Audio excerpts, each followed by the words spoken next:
Hey, welcome to our explainer. Today, we're going to take a journey, starting with a huge cosmic idea and bringing it all the way down to the sacred ground of one incredible temple in South India.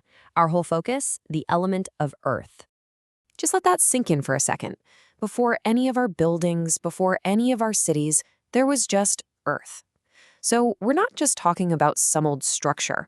We're talking about the very foundation of everything and how that foundation itself can be divine.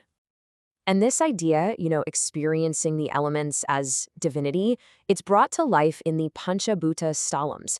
These are 5 amazing temples, and each one is dedicated to one of the primordial elements. For this journey, we're zooming in on the one that represents Earth. Now, get ready for this, because it's a bit of a mind-bender from Shiva philosophy. The idea is that the god Shiva didn't just make the elements, he actually became them. And listen, that's not a metaphor. It's seen as a real, tangible thing. Divinity isn't somewhere out there. It's right here, in the very stuff our world is made of. You can kind of see the logic here, right? It's like this cosmic sequence. Out of the vastness of space, you get air.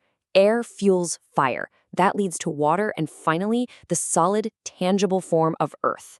Each step is a unique expression of the divine, and today we are planting our feet firmly on that last one. Okay, so let's bring this whole cosmic idea right down to earth. Literally.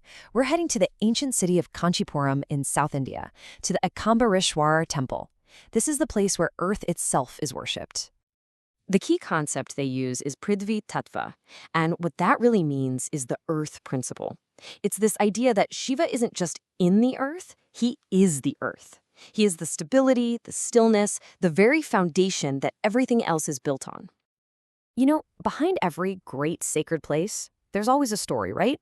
And this one, wow, it's just beautiful. It's a story all about devotion, a serious test of will, and a love story that was literally shaped from mud. So, the story kicks off with the goddess Pārvati. She wants to be united with Shiva, so she starts this intense penance. But her big act of devotion isn't some complicated ritual. It's simple. It's profound. She goes to this ancient mango tree, takes the soil from the ground, and with her own hands, she shapes it into a linga, the sacred form of Shiva. But just as she's in this moment of pure devotion, her resolve gets put to the ultimate test. Shiva decides to unleash a flash flood from a river nearby, and these waters are rushing right for her, threatening to completely wash away the fragile, unbaked mud linga she just made. So what does she do? Does she panic, try to build a wall? No, she does something incredible. She just embraces the mud linga. She wraps her arms around it, shielding it with her own body. It's not an act of fighting back. It's an act of total surrender and love. And of course, Shiva is so moved by this unwavering love that he appears and they are united. But get this is the truly mind-blowing part. That original mudlinga is believed to be the exact one that's worshipped in the temple's inner sanctum today. For hundreds of years, it's been preserved, never touched by water or oil like in other rituals, a direct physical link to that moment of pure devotion. Okay, so you have this amazing myth, but how does it actually show up in the real world? Well, you see it woven into everything in the temple and the city of Kanchipuram, in the stone, in the silk, and in the song. First up, just look at the architecture. The main temple tower, the Jagadguru, it rockets 190 feet into the air.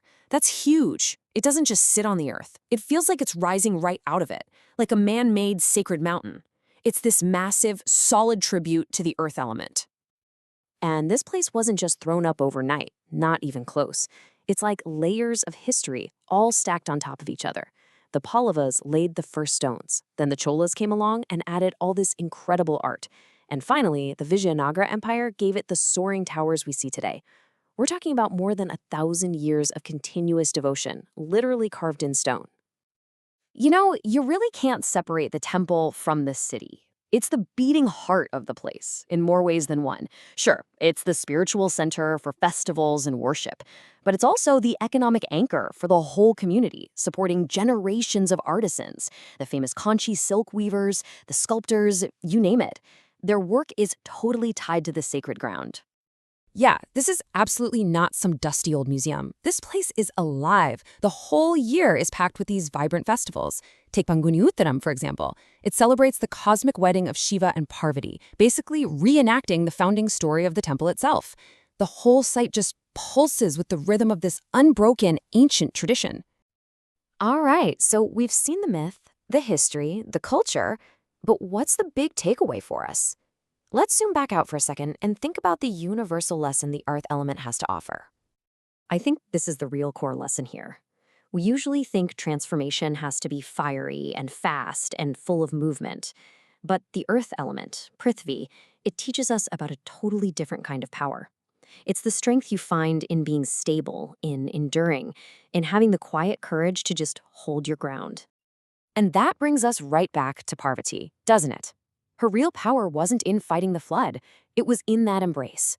By surrendering to what she valued most, her devotion, she completely changed the outcome. It's such a powerful lesson about a kind of strength that comes from being steadfast, not from struggle. And so that's really the question I want to leave you with. In a world that's always pushing us to move faster, to climb higher, to rise up, what can we learn from the grace and the incredible power of just standing still?